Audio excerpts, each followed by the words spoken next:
Good Morning Business, French Tech.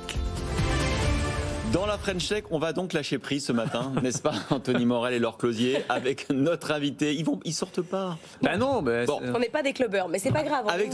Avec notre invité, le cofondateur de DJs aux côtés de Cathy Guetta, Raphaël Aflalo, bonjour. Oui, bonjour. Alors, parce qu'effectivement, avec vous, on va s'amuser. On va pouvoir réserver un DJ en 2 clics. Vous levez, c'est votre annonce de ce matin, 1 million d'euros. Alors, expliquez-nous comment va fonctionner cette application et qui sont les DJ qu'on peut effectivement réserver.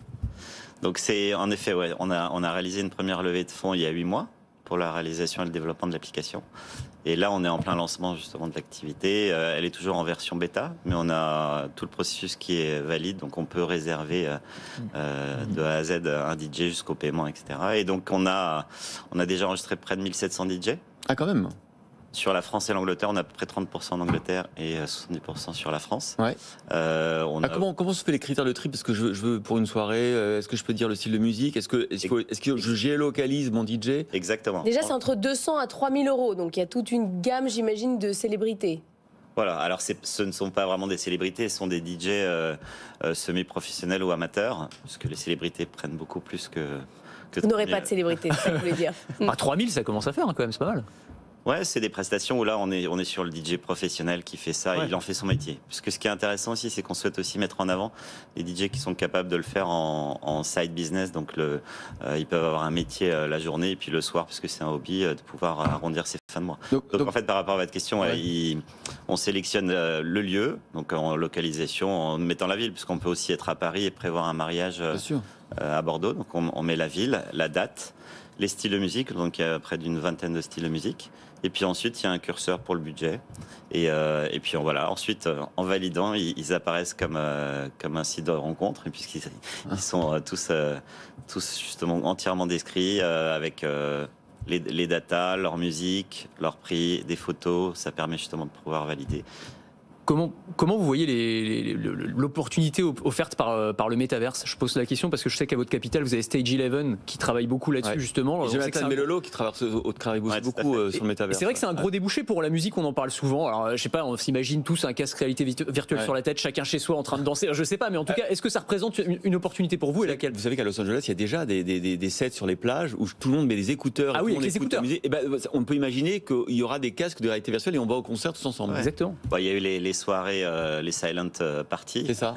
Et puis maintenant, oui, pourquoi pas. Bon, on en est loin pour l'instant. On souhaite déjà le faire sur du réel, sur des événements corporate, privés et autres. Mais oui, pourquoi pas demain dans le métaverse commander son DJ pour sa soirée qu'on réalise dans le métaverse. Parce que quand on voit dans les jeux comme Fortnite maintenant, qui se considère aussi comme un métaverse, il y a des concerts d'artistes réels, genre Travis Scott, Ariana Grande, qui réunissent des dizaines de millions d'internautes qui sont chacun chez soi derrière son ordinateur et qui fait danser son avatar à l'écran. Ouais. On se dit qu'il y a probablement sur les nouvelles générations un vrai enjeu économique. On avait pensé déjà à l'étape d'avant, c'était de faire du live stream, c'est-à-dire que le DJ il peut aussi jouer de chez lui et il n'a pas besoin de se déplacer et du coup voilà. Mais bon, il y a pas mieux que le DJ qui est en face de vous et qui met l'ambiance.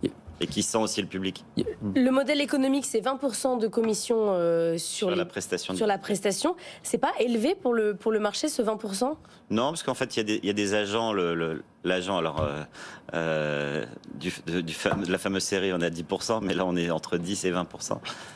Non, c'est un tarif qui est même en dessous que certaines plateformes marketplace, comme sans les citer, et qui sont parfois jusqu'à 25-30%. Alors c'est intéressant parce que pour sa levée de fonds, j'ai vu que dans les Business Angels, où il y avait Romain Flelou notamment, Pierre-Emmanuel Hébreu, qu'est-ce que vous apporte chacun des partenaires que vous avez réunis? On a cherché sur le premier tour, bon, déjà c'est beaucoup plus facile de s'adresser à des Business Angels qui sont beaucoup plus réactifs, etc. dans les décisions. Et puis on aime bien aussi s'entourer d'entrepreneurs, parce que c'est une aventure aussi où il faut aussi comprendre les difficultés qu'on peut avoir. Ils l'ont vécu, ils le vivent au quotidien dans leur entreprise. Et donc s'entourer vraiment d'entrepreneurs divers et variés, parce que ça permet aussi d'ouvrir. Parce que lui-même, Romain Flelot, pour son événement, nous a booké un DJ via la plateforme. Bon, on vous a invité sur le plateau de Good Morning Business, on parle de vous. Vous dites qu'il n'y a pas de star, peut-être que vous pouvez faire un effort avec David Guetta, si on le réserve. 3 000 euros? On peut se cotiser, non? Je crois que ça va être rude un peu. Non, mais 3 000 euros, il fait une minute, je pense. Ouais, même pas. En tout cas, dans les ambitions, on veut remonter le niveau petit à petit. C'est-à-dire qu'on s'adresse là à la long tail des dizaines de milliers de DJ qui existent. Ah oui, c'est ça. Et puis après, petit à petit, remonter sur les DJ de 10 000 à 30 000, etc. Ok. Raphaël Aflalo, président cofondateur avec Cathy Guetta, donc de DJs, l'application pour réserver votre DJ. Merci d'avoir été l'invité de la French Tech.